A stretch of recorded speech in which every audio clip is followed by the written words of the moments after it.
everyone, welcome back to Rally Caps. It's a podcast for artists, entrepreneurs, and everybody in between. I'm Steven. I'm Gene. I'm Braxton. And I'm Cyrus. And as you just heard, we have a full house on today's episode of Rally Caps, number 97 of the show. Ooh, we're getting close. 97. It's crazy. That road to 100 is really creeping up on us. We're really excited about it. That's crazy. The four of us in particular, this little full house right here is going to be unpacking the very complex and nuanced journey of finding your voice as an artist. Before we get into that topic, hey, if you're watching on YouTube right now, thanks for being here. If you would mind taking a second, just a quick second, subscribe to the channel, like the video, leave a comment down below explaining some of your own experiences as you have found your voice as an artist over the years. And if you're just listening on your morning commute, Monday morning, hey, what's up? Hello.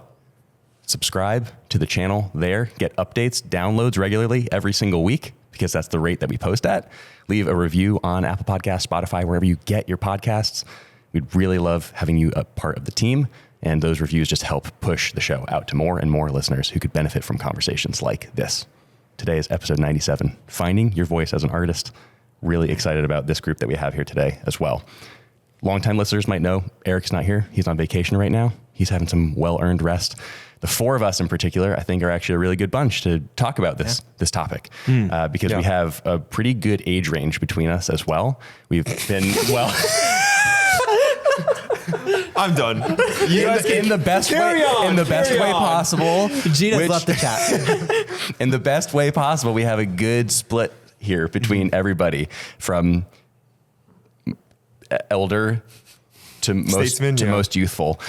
We have a good range, and because of that, we have a good range of experience, of years in business, and of different experiences that we've just had along the way, trying to figure out this journey that we're all on. So let's start chatting about this, finding your voice as an artist. Brax, you want to kick it off? I know you had some notes. Oh, do you want me to kick this off? I don't like the way that you said that. Yeah, well, that was devious. I might take that back, actually. Okay. I have talked about this multiple times now on Rally Caps, I believe, but I have a new word for word. You have a new word for your word? Yes. For that one word that we told you not to say. That Steven really doesn't like that I said. The two words. Gosh. To give you context. To give you context. No context. want Braxton, no context. No, we don't need context. Okay. No, don't explain it. Well, what I'm going to say is that I think I regret everything. something that I've been very outspoken about in other podcasts, on this podcast, is I think that we have a problem where we glorify the process too much, and we get so caught up in consuming media that we completely forget to do the actual thing, which is making. We're so busy watching the YouTube video, listening to the podcast, et cetera, that we never actually go out and create ourselves. And we get stuck in this cycle where, we're just like consuming all this inspiration, but nothing ever comes of it. And you're not going to find your creative voice as an artist if you're on the couch watching Peter McKinnon videos all day or whoever, just using him as an example. I have a title for this, but it's not the best. So, my trusty friend ChatGPT gave me 10 other alternatives to said word. So hang on. Now, just to set the scene here, what you've just said is that you're using a robot to help find your voice. Oh, yes. Okay. By any means necessary. Whatever it takes. Okay. So I'm not going to read all 10, but I have a few that I really, really like. Okay. Absorbing more than creating. Analysis paralysis. That's good. I like that one. Yeah. Procrastinating through learning. That's interesting. Yeah. Okay. Or interesting. Yeah. Living in research mode. Okay. But what did you put into as a prompt into ChatGPT? No, Gene. No. I literally put in the word. And I was like, I need 10 other examples. That word, what we're all thinking. Well, actually, I was driving, so I used the voice to text, I just told ChatGPT like a paragraph. I was like, I'm going to be on a podcast tomorrow. This is what we're talking about. This is the word I normally use for this situation, but I need 10 others so that I don't have to say so. Got it. Yes. Wow, ChatGPT understood the assignment. analysis paralysis is really good. That is Yeah, really that I one's think, good. But I think like the more like the resounding like sentiment of it is that too many people get stuck absorbing more than creating. Sure. Just a loop. It's just like this A loop constant of, loop, yeah. Like, and you know, we've all had those moments where like we're listening to the podcast or we're watching the video and we're just like so amped and so like, yeah, like this is what I'm going to do, blah, blah, blah, all of this stuff. And then like no action ever comes of it. Something that I've always been very grateful about, especially now looking back at my career and how it's unfolded so far over the last almost decade now, is I was very fortunate that I actually found all of that to be quite disinteresting. I distinctly remember being like, I think it was 10th grade. I took a digital media class because they taught you Lightroom and Photoshop and all those things. And I was like, oh, that's beneficial for my situation. I'm going to take that class. And I remember like one of my good friends at the time, he like every morning before class, like we had IMAX like in the lab or whatever. And he would get to class early and I would always come in and he would be watching a Peter McKinnon video. And especially back then, you know, Peter McKinnon was like the thing. Oh, yeah. And I was like, dog, like, what are you watching? And he was like, dude, like, it's Peter McKinnon. Like, his stuff is so sick. And I was like, why are you watching it? He was like, because like all of it, it's like, it's so cool. And I was like, I just like at the time, like I just couldn't fathom that because I was like, I don't care to watch the thing. Like, I want to go do the thing. You know, it's the same thing as that like a basketball player that has no interest in watching the NBA. You know, same thing. You know, it's just like only had interest in doing the thing. I had no interest in watching any sort of content or media surrounding the thing. And I spent the first 4 or 5, I didn't watch a single photo related outside of like a tutorial that I was trying to figure something out. Yeah. Like anything outside of tutorial based, I didn't watch any photo video YouTube until like 2019, 2020. And I started this in like 2015, 2016. And that gave me this like long runway to just like really figure out what I found interesting. And I think it's naive to say that pretty much everything these days is like, there's not a many like organic original ideas anymore. Everything's built off of something. It's just, that's evolution. That it is how it is. Like, I think it's naive to say that, oh, this is a completely original idea. Everybody takes something from somewhere and then makes something their own, which is great. There's no problem with that. But I think if you can elongate the process of finding inspiration, if that makes sense, like instead of seeing a video on Instagram and being like, oh, that's so sick, like I should make something like that. Like if you see like a running spec ad and you're like, oh, I should make a running spec ad. And then you go make the running spec ad. The runway between inspiration and idea is very short. Yep. But if you get off the Instagram, you get off the YouTube, you get off the podcast, and you just like sit with yourself for a while and you think about what's important to you and what you find interesting, and you start really discovering your creative voice, you're still going to take from other ideas and stuff. But what you're doing is that the stretch between inspiration and ideas much longer. And what that allows for is a much more nuanced, creative, and different idea. Yep. And something that I think definitely comes closer to an organic, new, different idea. Yeah. That makes sense. It's almost like applying delayed gratification to sourcing inspiration. Yes. In a sense, it's like, don't just immediately go out and do a carbon copy essentially of that thing.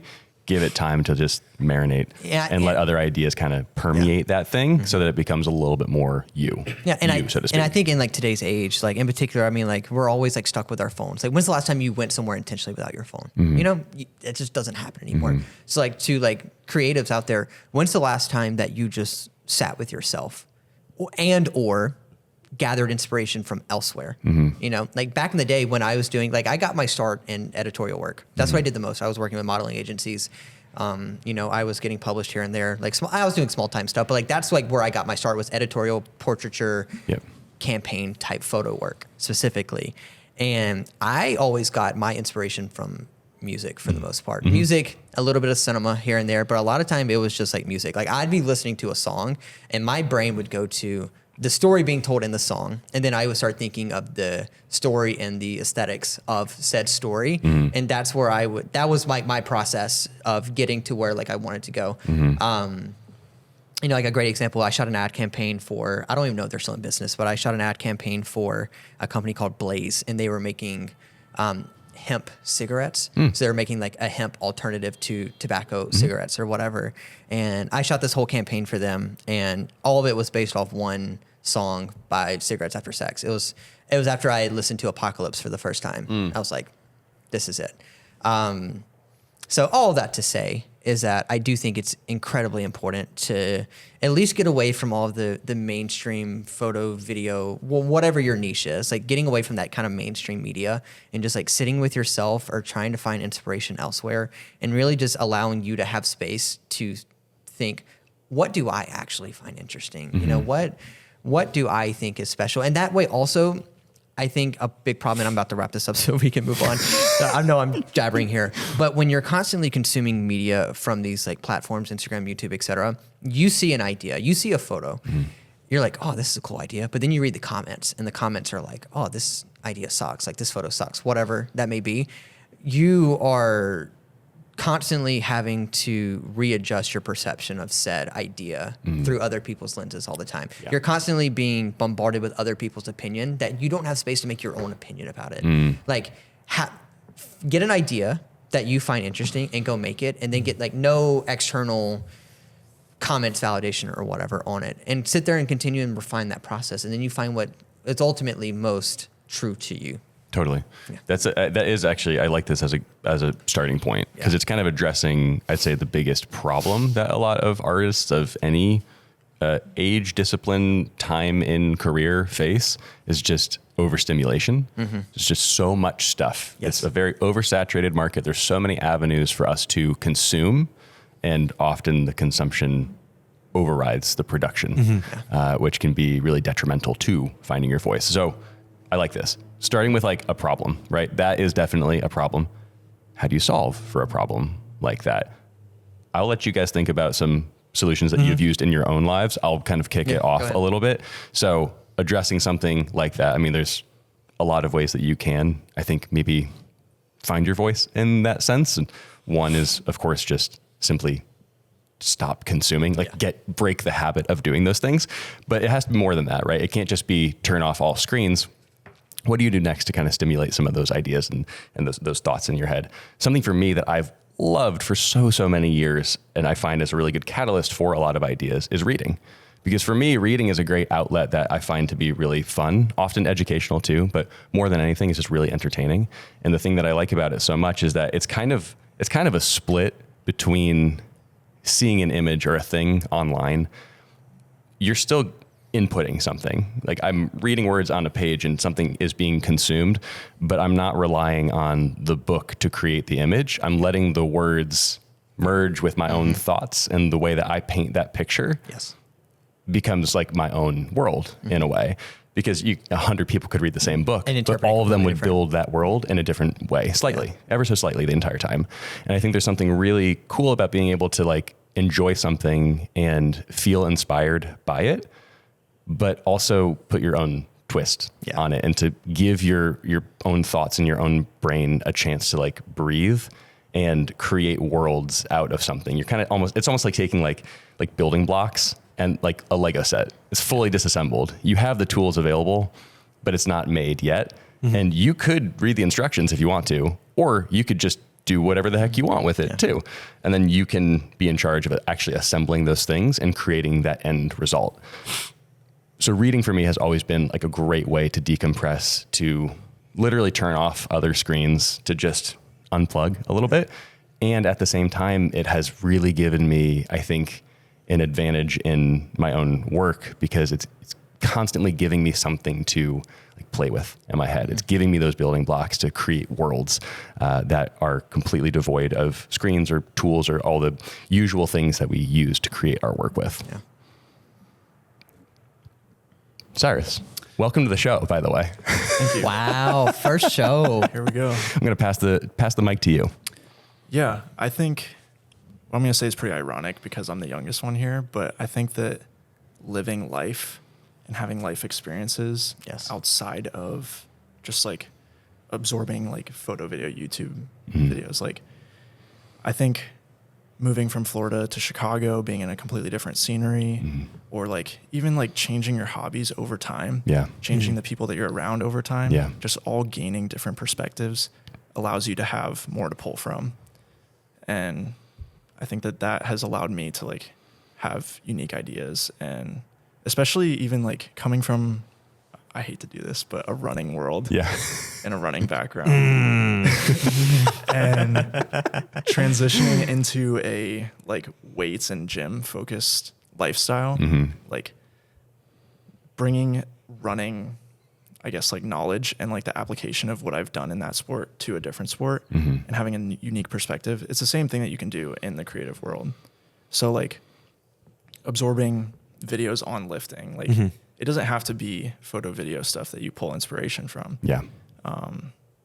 But yeah, I think just like making sure that you have time to have hobbies outside of this world, and allowing that to inspire you to make things. Like Braxton said as well, like music is a huge thing too. A lot of times in any creative ideas that I do, I'll pull it from a song. Yep. Like, I made a little like short piece on YouTube a few months ago, and like it was inspired from a song originally, and shot the clips to match the song. Yep. And yeah, I think that using media that's not the media that you're creating. The interconnectedness is really cool. Yeah. To kind of actually dive deeper into the example that you just gave with that short film, did you go as far as to have the song playing in a pair of headphones while you went and shot, or was it just kind of something you recalled from memory and then let those feelings kind of guide you as you got stuff that you felt kind of represented that song? Yeah, I think more so what I did was I went and found a song that matched a feeling that I was feeling in that time. Okay. And then allowed myself to like really feel what that song made me feel, and like imagine what those moving images would look like, and just going and finding them. And yeah, even like the story that was told over time of the video is like, it started out like in a cold room, and like it's like me looking at an empty screen basically, and kind of just like lost in this moment of time, and like goes into night. It's very quiet, and then it's like this glorious sunrise the next morning, and it's like time moves on, and like you can feel however you feel, but like time's still moving, and you're allowed to like feel lost in a moment. And it's like what I said in the description. It's like sometimes I feel lost even when everything's fine, you know. And that's what that song made me feel in that time. And I was like 3 months into moving here, and that was just like the feeling I had was like, I don't know what I'm doing. Yeah. And yeah, I think allowing yourself to like feel things and then try and express them in your, I mean, I had, just to kind of piggyback off like the where you talked about like where you would go and like in a practical sense of how you would explore these ideas. Like you said, like, did you go out and like listen to music or whatever, kind of referencing back again, that kind of editorial background. I did a lot of kind of like story-based editorial, kind of referencing that Blaze shoot I did. That's like deep on my website somewhere. But I remember distinctly for that shoot when I was kind of going through shooting, blocking, et cetera, because I was working with 2 models, and we kind of had this story of like a kind of almost like a trailer trash type couple, kind of like down on their luck type people. And I went to set. We had like a trailer and all that brought out or whatever. And I remember like, you know, letting myself kind of put myself in their shoes, went out there and just like kind of walked around and like went through the motions that like people in that situation. And also that's very familiar to my actual life and background or whatever. But like kind of going through those motions and seeing like what you would do in a day-to-day life. And from there, like being able to actually block out this entire shoot through that, you know, allow yourself, like people tend to forget that photo, especially photo video in particular, is a very physical, it can be a very physical experience as well. It's not just pulling up Milanote and looking through Shot Deck, you know, go put yourself in those places. You have an idea, you have a thought, a feeling, whatever it may be, go put yourself in those physical locations where those things would occur. You know, if you're planning a Blue Hour shoot, go put yourself in Blue Hour. You know, if you're going to go do this, like go put yourself in that position. You know, like cinema. I use cinema because cinema tends to be like a heightened version of reality, or people claim that's a heightened version of reality because everything's so picturesque. But people never stop to see that where cinema draws from happens in real life.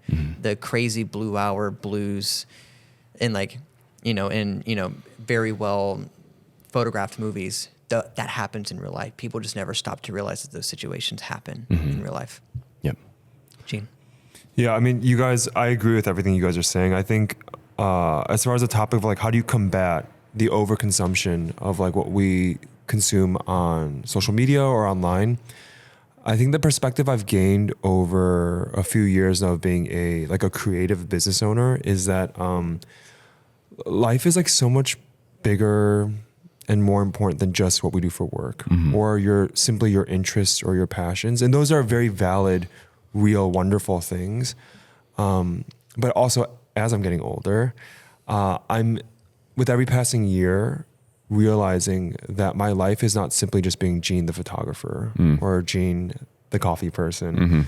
But I have so many other identities that satisfy and fulfill who I am. And not everything is tethered to my creativity.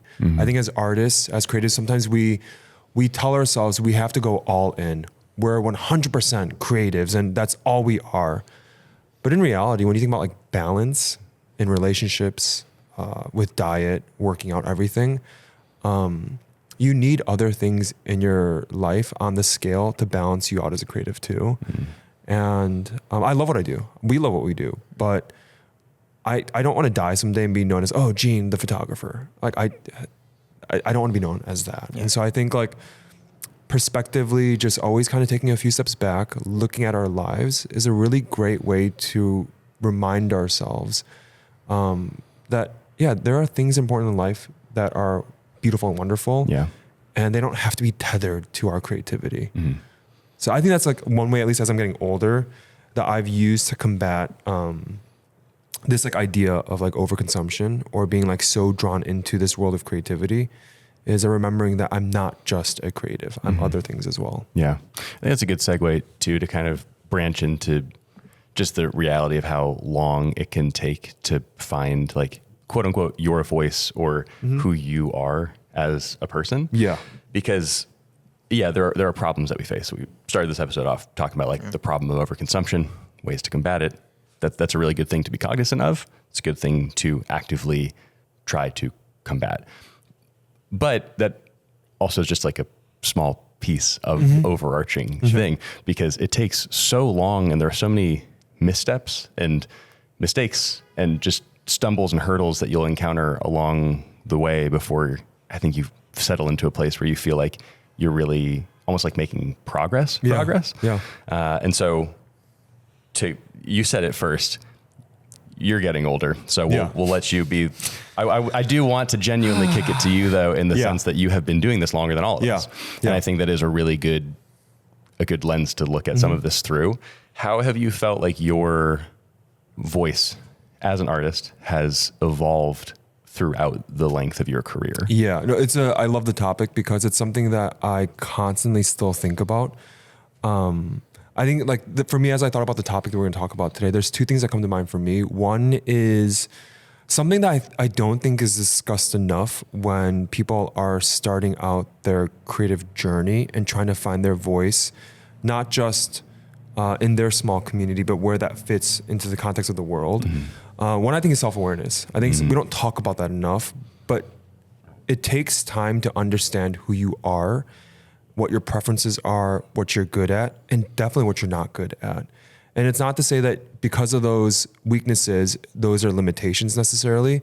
But I think sometimes when we try to, especially in an online world, present ourselves in a manner and in a tone that's not inherently who we are, you hit this wall constantly. And I think that when I look back at the past 10 years of like photographing weddings or just being this creative, I've thrown a lot of things at the wall and a lot of things have not stuck. I'm happy that I did those things, but when I look back, what I would tell my older self is, Gene, like you should have known those things weren't going to work because it's not who you are. You're not interested in that. You don't talk that way in real life. You don't care about those things. So why'd you try making those things and being that kind of person? I'm not saying we don't explore or we're not supposed to be adventurous, but like the Peter McKinnon example is a great example. I think a lot of people try to emulate him or Casey Neistat. But when you look at yourself, you're like, but do I have that personality? Do I have those natural giftings? And if the answer is no, which for most of us, that is the case, that's why they are Casey Neistat and Peter McKinnon. I think there's beauty in knowing that's not who we are, but I can find and carve out my own little voice of who I want to be and present myself to the world. Yeah. And I think the other thing that's really helped me over the years is, it's the reason why I stepped away from weddings more seriously. Having an end goal in mind, something that I don't think I thought about a lot 5-10 years ago. But as I'm getting older, I do think about longevity as a creative, whether that's vocationally or someday if I stop doing all of this and I just go work for someone else, but I still love photography and video stuff, you know? I think having an end goal in mind helps contextualize what are the next steps you take to get there. Because I think sometimes we're like, oh, I just want to make a lot of money, or I just want to book 30 weddings. I just want to make it. Those are not bad goals on their own, but they don't progress you in your artistry or your craft if you don't have something that you're actually moving towards. And it's something that I didn't have even a few years ago, but even as I have found this little interest of mine in hospitality, in travel, in my now, like what I would call a revitalized body of work, and even the coffee stuff, right? I have like an end goal of what I want my work to look like and where I want to get to, rather than just trying a bunch of random stuff. And I don't think it's what creatives want to hear when they're starting out. Like, think about where you're headed. Think about the next 10 years. We're always just like, have fun, be flexible, have freedom. Those are all great things. But I think over more recent years, those two things have created boundaries for me as a creative, that when I look at my body of work now, it feels more like who I am. It feels like, not that weddings or portrait work or all those YouTube weren't who I was or what I was interested in, but when I look at my work today, I'm more satisfied by it. I'm more content, more proud of my work than I ever have been. Not because I'm amazing, but because the work that I've created now is more aligned with my personality, with my interests, with my pacing, that it took some time to figure it out. Yeah. And I really think that moving forward, as I use self-awareness of who I am and having an end goal in mind, it's helping me kind of get there with a little more consistency, as opposed to branches all going everywhere. And that's why I like YouTube. We've had so many conversations on YouTube. The reason why I pulled back from that wasn't because I didn't find it fun. It was distracting me from this exact thing of finding my actual voice as a creative. And I don't know, there's a lot of things. I know you guys will have wonderful thoughts and input too, but those two things have been like guiding principles for me in recent years to help me like mature as a creative now. And my voice has changed over the years. And it will continue changing. And I think having an open mind to that is always a good thing. We were talking about cameras yesterday. I was like, oh, I'm never going to move from Canon. Oh, Canon's the best. And then you move to Sony or Fuji and you're like, oh, Canon not the best maybe for what I want to do, what I want to create. And I found that, oh man, like even being open-minded about what I use, the tools that I want to use, it opens up other avenues and other expressions and ideas. And I think that sometimes historically I've been so like narrow-minded with my perspective on things. And as I've become a little more lax with that, I've actually found that it's helped my voice become more firm in what it's becoming. So like we joke about the Canon, Sony stuff, but I don't know, it's helped me to keep an open mind as well as I'm getting older as a creative. Just keep saying See, that's okay. That's a point I really wanted to underline in this episode though, because we keep making jokes. Yeah, you're getting older. You're not old, first of all. Second, this is the point we really wanted to make, is that it takes time. It just takes time. It's not an overnight success thing. It's not a 1 year investment of your time and then suddenly you've found yourself, you've arrived. No, it takes time, and it also takes a willingness to be open-handed with it and to evolve as time goes on. You as a person, you change over time. So naturally, the work that you create is going to change too. And part of the benefit of getting older is that you start to just understand yourself better. You feel more secure in your identity as a human being. And then from there, the work that comes out of you feels like it is aligned with the person that you are. Then you phased YouTube out because you looked at your end goals, you looked at where you wanted to go, and you said that doesn't fit. And so it has to be cut out. It doesn't align with where I want to go. So why would it be a part of what I'm doing now? And I think that's something that you only could have learned because you tried really hard to make YouTube work for 3 years. Yeah. And then you're like, well, you know what? I actually can say that I put a good amount of effort into this thing. I tried it. I threw the paint at the wall and I didn't like the way it looked. And so it's going to just be shuttled off somewhere else now. And I'm going to align my actions more so with the goals that I want to achieve. For sure. And that's like just an enormous part about all of this is like, it takes time.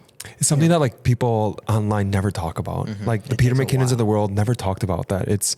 You see all those cool videos like your friend watching in school, like, what are you watching?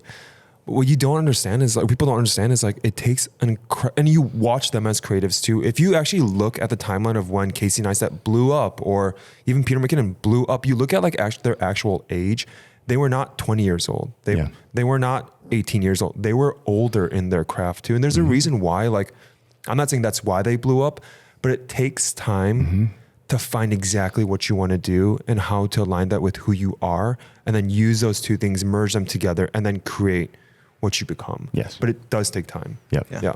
I mean, we were just talking about Arrival. I mean, Denis Villeneuve, the director of Arrival. Not Smurf. Yeah. Not Smurfs. Yeah. He's an incredible example. He didn't make his first like big feature was Incendies. And Incendies he didn't make until he was in his 40s. That's crazy. Yeah. Denis had like 6 other projects fail.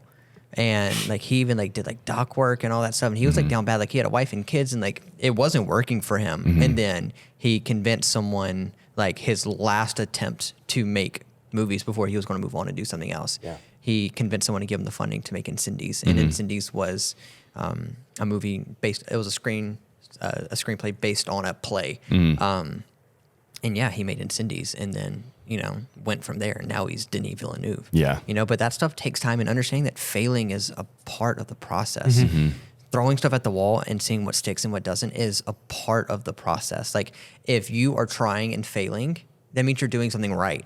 Yeah. If you are just like hitting it off every single time, then like I would reevaluate your processes and what you're doing. Yeah. Like failing is so part of it and you have to learn. And I think people like more of the business people really kind of carry this point well, like the Hormozis, the Gary V's type people, is you got to learn to love the process of failing. You got to learn love the process of throwing the thing at the wall and seeing if it sticks or not.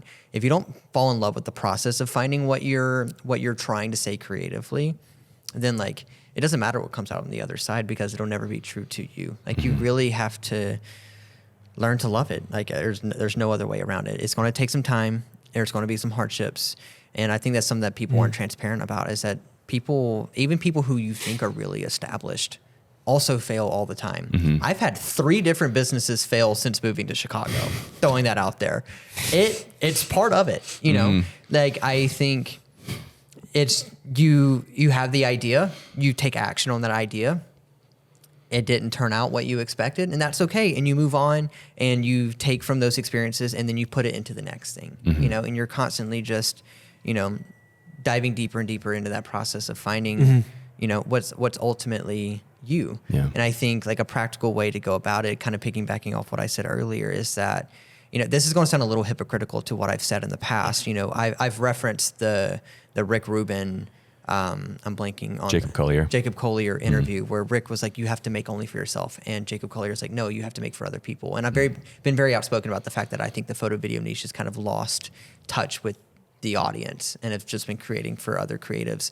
But if you will allow yourself to take the time to just make stuff for yourself and then seek no sort of external comments or validation or anything along those lines, go make 10 projects, 5 projects, however much capacity you have, and then just sit with it yourself. Make something only for yourself and sit with it for a while. And then from there, you can find what speaks most to you and you can really find what your preferences are. And once you've found that, then take it to get externally validified or commented on, judged, etc. But until you really find what your preferences are, again, Denis is a great example. You look at all of Denis' films from Incendies all the way up into Dune Part 2. All of his movies are very human stories. You look at Arrival on the surface is an alien movie, But if you watch the movie, it's got nothing to do with aliens, and it's everything about this story between a husband and wife.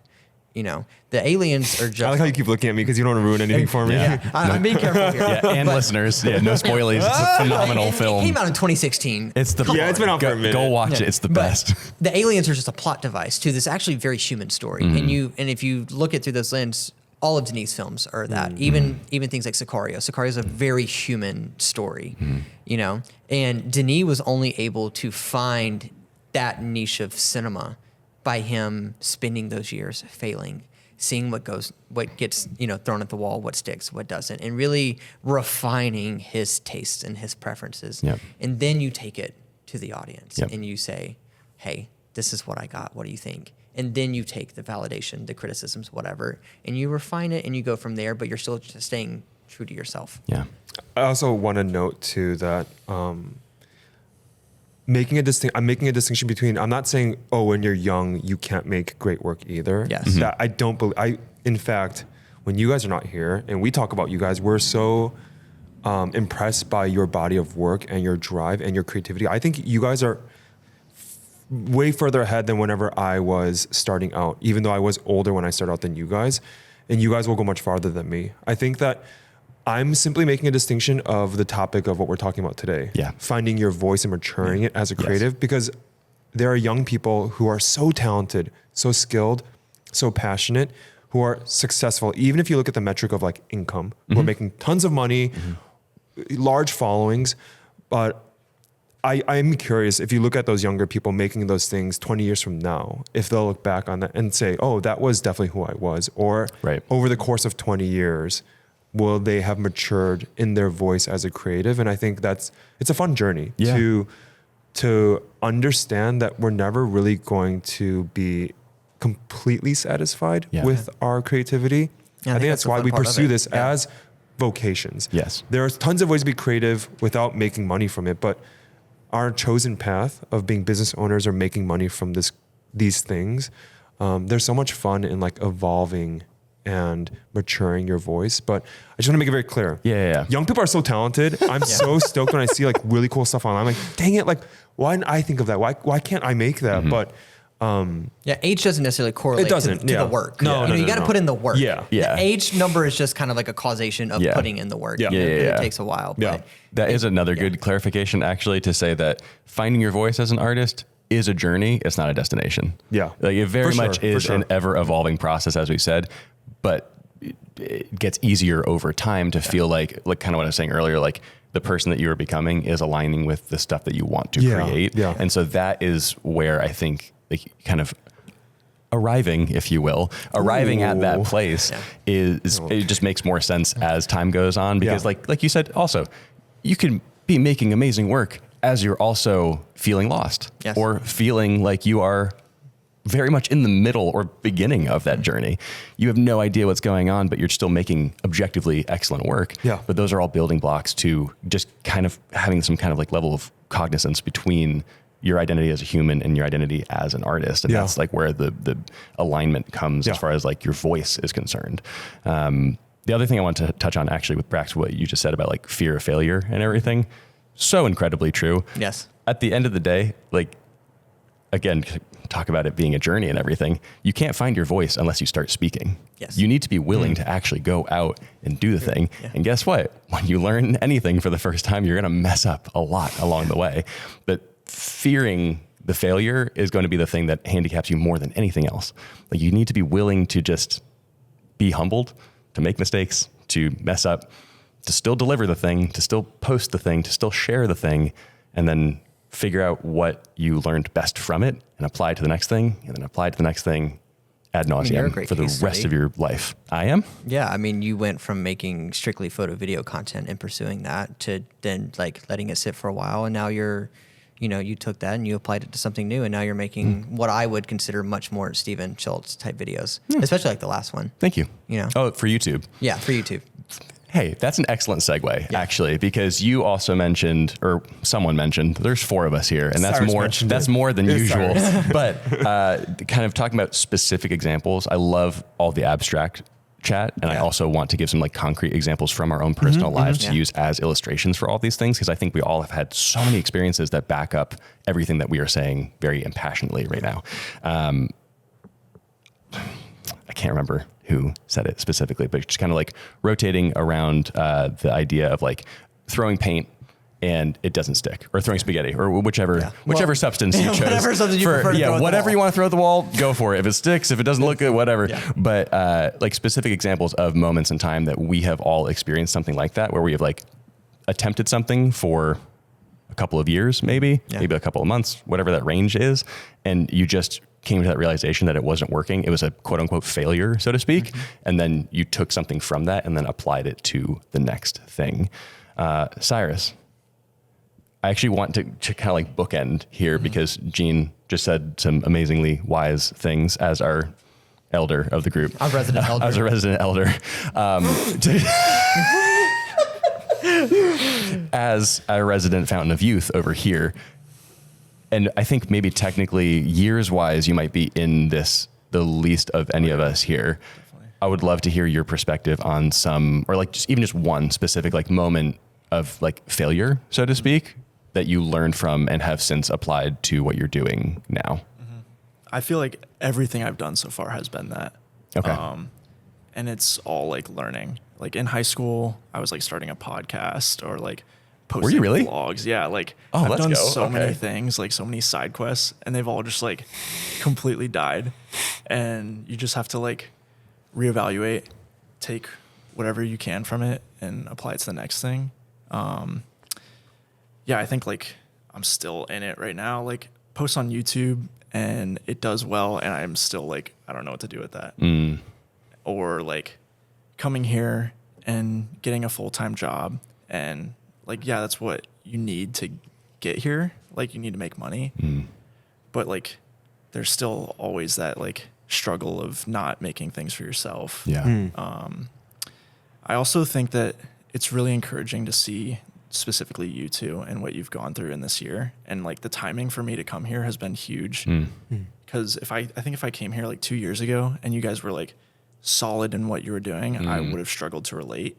But seeing that you guys are further along in your careers and still pivoting, I think that because we are changing as individuals as we age, there's never really a chance to like catch up and find your voice. Yeah. Because it's going to constantly change as you grow.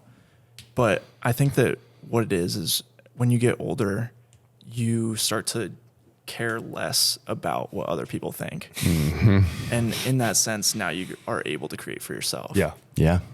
So I feel like I'm still in that process and kind of like a voice for the people in that way. But that's what I see it as, is like accepting that maybe I never feel fully fulfilled by what I'm making, but instead like trying to move towards making things for myself and not trying to keep up with all the trends and all that. Yeah. It's awesome. Gene, do you have any specific examples? I mean, you already mentioned YouTube earlier. Yeah. I mean, if I were to really think about it over the course of being a full-time photographer and business owner for 8 years now, and then for doing weddings since like 2014, yeah, there's been a lot of failures, I think. But YouTube is probably the biggest one in like the modern like version of myself that I think back to, because it was fun for me. And you know, like on the onset, I never tried to make it a business endeavor. I made that very clear to you guys and to myself. I'm like, I'm not trying to be a YouTuber. I'm not trying to like make a ton of money from this, but I am curious where this will go and what I'll learn along the way. As far as metrics, I think by today's standards, when you look at a lot of these people blowing up on YouTube or social media, I think it was a failure. Like when you look at metrics and statistics and analytics, the biggest thing that was a failure for me though was it drew way too much time away from me building other things. And as soon as I closed that door, that's why like the hospitality stuff started going in that direction. It's because I finally like allowed myself to work on other things I was better at and I cared more about, and also like sustain my business and not putting fuel onto this little fire that just wasn't growing at the speed that I wanted it to grow at. And like when I think about my personality, I'm not necessarily someone who loves being front facing on the internet. Like, hey guys, this is, if I look at my actual temperament, I kind of thrive better sometimes showing up, but a lot of times just doing my thing from behind the scenes and just like making stuff I want to make, but not being the person like in a talking head for 8 minutes with a mic talking to the camera. It's just like, I realize it's not really who I am. And I don't really enjoy it that much. So I think like YouTube was definitely more recently a failure that unfortunately I put so much time into, but as I made the very difficult creative decision to like put that aside, I've watched what's happened since, and I'm very thankful that I made that decision. Yeah. Yeah. How about you, Brax? Specific examples? Yeah. I've had plenty. But I feel like I'm also like at the studio, I'm probably like the most forthcoming with like having an idea, trying to execute it and be like, oh, yep, that didn't work. You know, just move on. Yep. You know, I've kind of done that my whole life. Yeah. I think more so than anything, maybe more so taking it collectively from all of my experiences. Something that I really wished I would have figured out sooner once I got here. One was understanding that I didn't need, and I've said this before, is that I didn't need a bigger market to be who I wanted to be. You know, I come from a very small town in Mississippi, and there was no money to be made. And I resented that place because I thought that's what was holding me back. And then I moved here to Chicago and had all the endless opportunity in the world and realized part of what made me special was what I was limited to in Mississippi. But I think on the other hand of that, something that I didn't quite realize when I came here, and I said this in my Music Bed interview, is that I think where we go wrong when we're trying to find our creative voice is we neglect the business side of it, and we neglect the financial side of it. Nothing kills creativity more than not being able to pay your rent. Yeah. Just being honest. You know, I feel like over the years we have come to glorify the starving artist and like, oh, their heart's on their sleeve and they're really struggling for their art. And those people 100% of the time, I promise you, did not achieve what they could have because they were too busy struggling for their art and not succeeding with their art. If you're really keen on trying to find your creative voice and, you know, trying to make the things that you've always wanted to make, you can't do that if you ain't got no money in your account. I'm just gonna be very real with you. Like if you're struggling to pay your rent or struggling to put food on the table, etc., you will always cap your potential on what you can be. You know, a great example, me and Cyrus just made a spec for a brand that I've wanted to shoot for a really, really long time. An excellent spec, might I add. Thank you. Also, just so you know, like it's easy to look at us and be like, oh, they're like established or whatever. We're still making specs. All of us are. We're still doing that. It's part of it. Anyway, we were able to come up with an idea and fully fund the shoot on our own without any sort of compromises. Not once during the entire pre-production process did we go, we're gonna have to scrap that idea because we don't have the budget for it, right? And I'm not saying this to, I don't know why I'm looking at the camera right now. I keep looking at the camera. I'm talking to someone right now. You're talking to YouTube right now. I'm talking to YouTube right now. I'm not saying that to flaunt our financial position or statuses. What I'm giving is a practical example of the Kill Crew spec is a project that I've wanted to do for a long time, especially now that I've kind of returned to kind of like the athletic world, which I used to be a part of for a very long time. It's a project I've always wanted to make, and it's exactly what I was hoping that it was exactly what I was hoping we could make. And a large part of the reason why we were able to do that was because we didn't neglect the financial side of it. We didn't neglect the business side of it. And that's partly the reason why a lot of my businesses failed in the past was I was like, oh, like, I ain't worried about that money stuff. Like that'll figure itself out. It doesn't figure itself out. You have to figure it out. And I think it's very, important. Not to be like a buzzkill here. And, you know, like we love to talk about the creative stuff of it, and no one wants to talk about the money side of it. But I think that's very important as well. Absolutely, it is. May I ask, if you don't want to share this, totally fine. How much did you guys spend on that spec? Just to give listeners and watchers just $5 million, right? I think we spent about $1,000. Okay. Yeah, Like, we maybe didn't- 1,100. Maybe 1,100. Like we didn't just spend an absorbent amount of money, but being able, and that's split between of us. So like, you know, like we're looking at $550 a pop. $550 a pop, we'll say. You know, like not going to comment whether that's a large or small amount of money because everyone's situation is different. Yeah. But being able to, you know, be like, hey, Cyrus, like I really want to make this project for the year's over with. You know, you want to do it? And like never once did we really have a conversation about, like we didn't really have the conversation about how much money we wanted to spend until we were halfway through pre. Yeah. You know, being able to be in that position though, obviously very grateful and blessed to be in that position, but it's also something that's a part of it. Yep. You know, to put yourself in that position so you can do those things. Yep. You know, we could not have made the project we wanted to make if we didn't have the money to do it. Yep.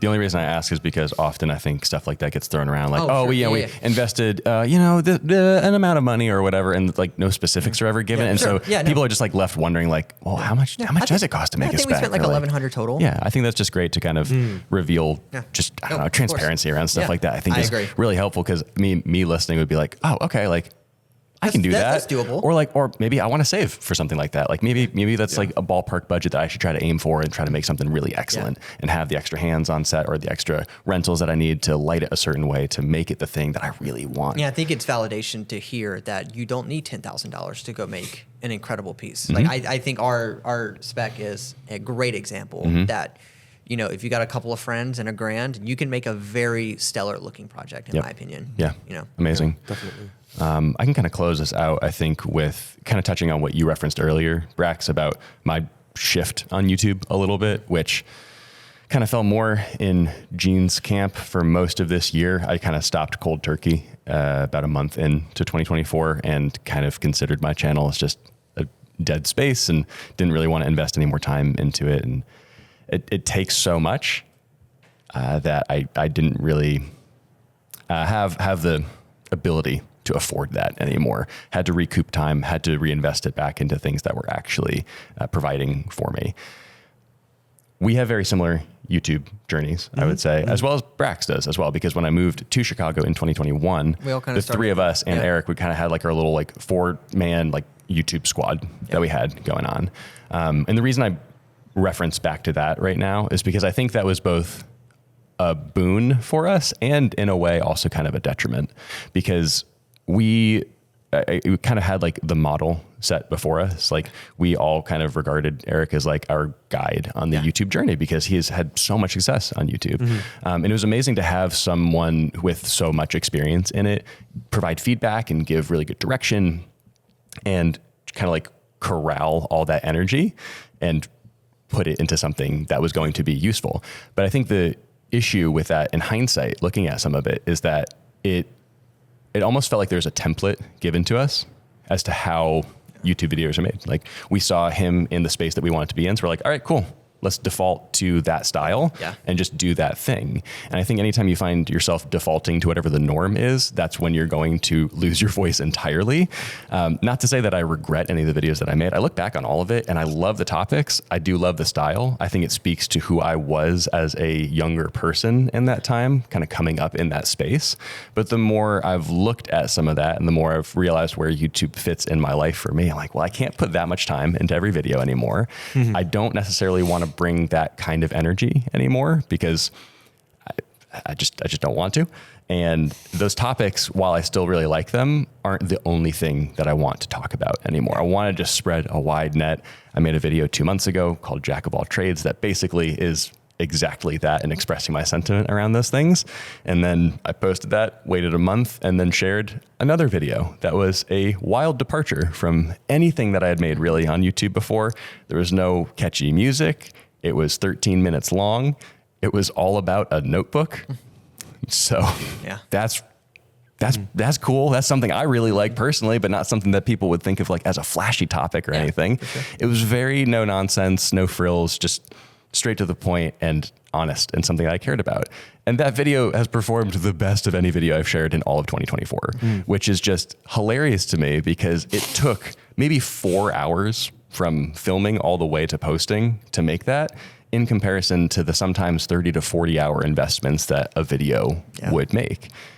And it feels like the blinders have just been removed for me of like, okay, cool. I disregarded essentially everything that I knew and everything that I tried to do on YouTube and just did something that I really liked. I talked about something that I liked. I did it in a way that felt true to me, who I am at this point in my life as a 29-year-old living in Chicago. And let's just see what happens. I had zero expectations for that video. I made it because I wanted to, and it's been doing great. And I've been having great conversations with people in the comments about it too, because it's been reaching the people that I wanted to reach.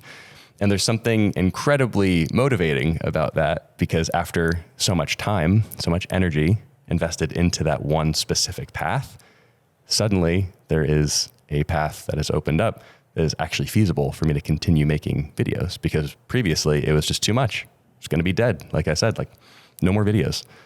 And this is completely changing my perception of what YouTube could be for me, just on a personal level, at least going forward, because if it doesn't have to take as much time and I can just talk about whatever I want and people seem to resonate with that, then that's really encouraging. Yeah. So I mentioned all of that to say that it can sometimes be great to have, I'd say, like leaders and other people in your life and friends and influences to encourage you, to work with you, to make those things happen, to provide feedback and tips. But sometimes also, if you've been trying that for a while, maybe it's time to kind of like just set out on your own and see what you like truly just like starting from scratch again looks like compared to a journey that has gone somewhere technically, but not necessarily where you want it to go.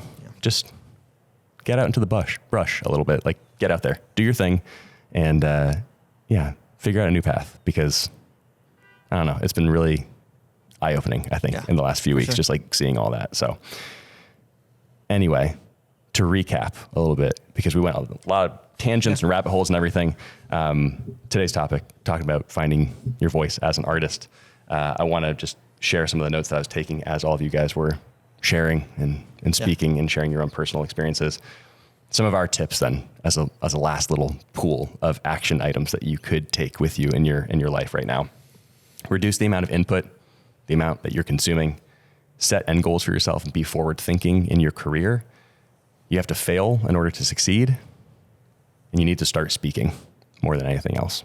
You got to practice, you got to put the reps in, and you need to be willing to probably at some point or a couple of points fail along the way. Oh, also, it's a journey, not a destination. Yes.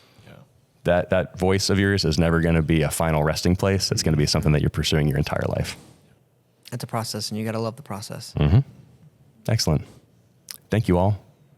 You guys first for making this episode possible. This was super fun. Loved it. Thank you all of you for watching, for listening to this conversation. I had a blast personally. Felt like an hour of just therapy. It was wonderful. It's great. If you enjoyed the episode, share it with a friend.